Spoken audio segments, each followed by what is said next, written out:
Hey everyone, Regal Reviews here. It is Wednesday.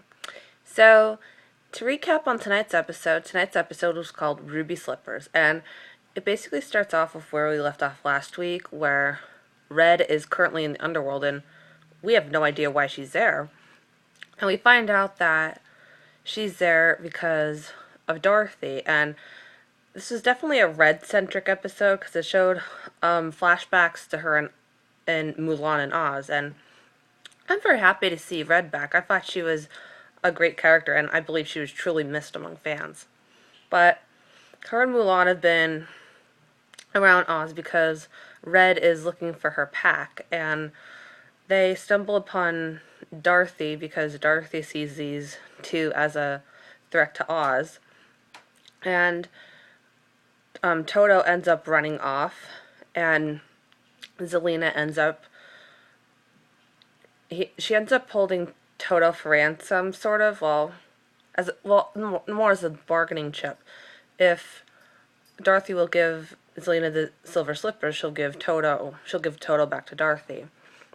So they try to figure out a way to get Toto back to Dorothy, and Dorothy and Red try to go to Zelina's castle to get him back. And Dorothy and Red have some great chemistry. They seem to really hit it off, and they're talking about their past to each other. Red revealed that she accidentally killed her boyfriend back when she didn't have control of her powers, and Dorothy was talking about her life in Kansas, and they even give each other nicknames.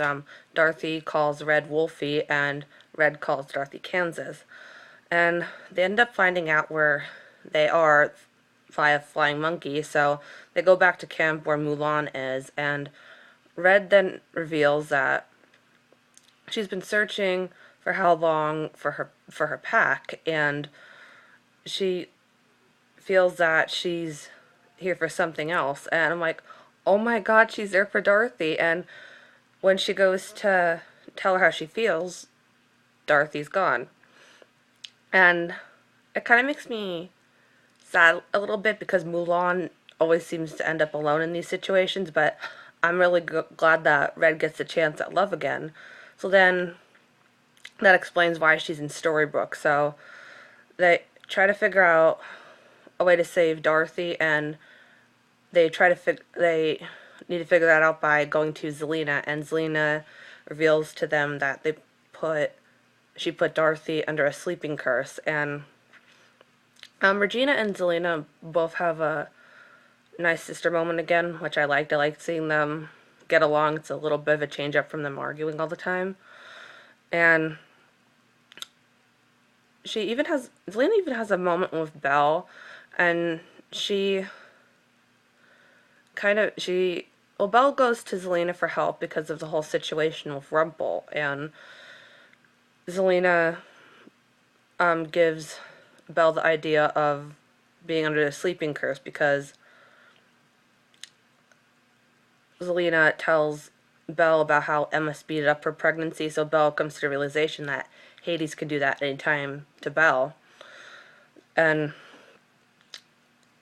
so Belle ends up going back to Rumple, and she goes to prick her finger, but she says that when I wake up, I want you to take me back to my father. So I'm glad to see she's not giving in to Rumple, and that she's, doing what's right for her and their unborn child.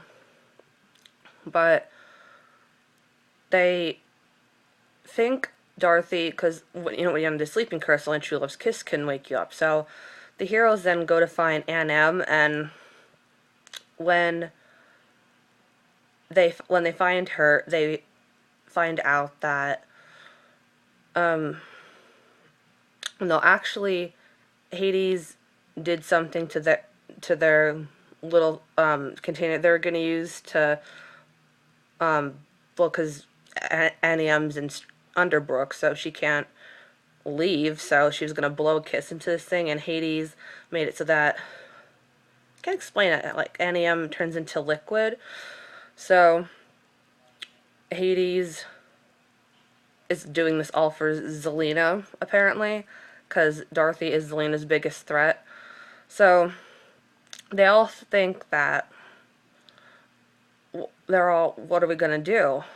And that's when Red and Snow have a moment, and Red reveals that actually Snow is the one who notices that Red has feelings for Dorothy, and Snow convinces Red that she needs to tell her how it feels, that love can be scary sometimes, but she needs to tell her feelings. And Snow decides to go with her to Oz, and that's a little bit complicated because, with the heroes being down Underbrook, their kids are back in Storybrooke, so David and Snow have been using the phone to communicate with Neil, and Hades, in order to make everyone feel like there's no hope, he takes the phone away. So they decide that with their slippers they should leave Storybrooke and go to Neil. And I couldn't help thinking, like, it's okay for you guys to leave and go see your kid, but Robin can't leave to go see Roland. I mean, I don't get that at all. But they were both going to leave, but then they realized that since Snow's name is on the grave, that she can't leave, so David was going to leave instead. And David and Hook have a scene, and David says they shouldn't be here, and I believe that they shouldn't be here. They should be with their kids. They should have just let Emma do this mission by herself. And that makes Hook cross out Snow's name and put David's name there instead, so Snow can go and be with their son, because Hades enchanted Hook so he can write the names on the gravestones, and he can't take away the name, but he can write somebody else's name instead. So Snow accompanies Red to Oz, and Red goes and is able to wake Dorothy up by True Love's kiss. So I'm very glad that we get to see some LGBT characters on the show. I think that's great that Once Upon a Time is doing this, and I think they did a beautiful job incorporating that. And I hope we get to see more scenes of Dorothy and Red in the future, and hopefully next week we'll get to see maybe some scenes of Snow in Storybrooke. Not sure about that, but it is confirmed that she did make it back to Storybrooke because Henry showed them the author page. And the last scene was Zelena visiting Hades, and it seems like she's a bit hesitant to love Hades. Like she knows how powerful he is, and I don't know. Hades gives me this vibe. I have a feeling he has ulterior motives when it comes to Zelena. Like, I have a feeling that he's using her for some reason.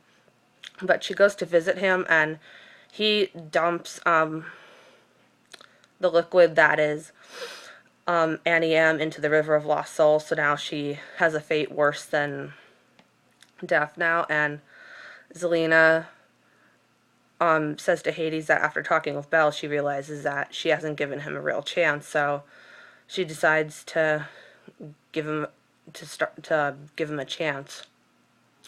So that only makes me think of what's going to happen next, because obviously if Zelena's with Hades, there's no way she's going to, have her daughter back.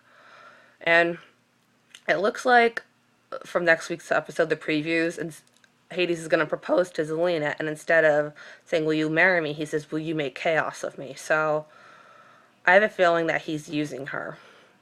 And it looks like that Cora is back next week. I am so excited because I feel like the last time we saw Cora, she's back to the Miller's daughter, so I'm hoping that they could figure out a way to get Cora back to Storybrooke. I'm hoping that Zelena doesn't send her to a worse place. I really do think that even though Cora said that Regina is her unfinished business, I have a feeling that Zelena is her unfinished business, and I really do hope that Zelena and Cora get a scene together and that they can, be a family again, be the family and have the relationship that they never got, And it was confirmed that next week we'll also get to see scenes with Zelena and Regina's childhood. So I'm very excited to see that and see how Zelena's childhood it was, and see how Regina's childhood was, how Cora raised Regina. So I'm very anxious for next week.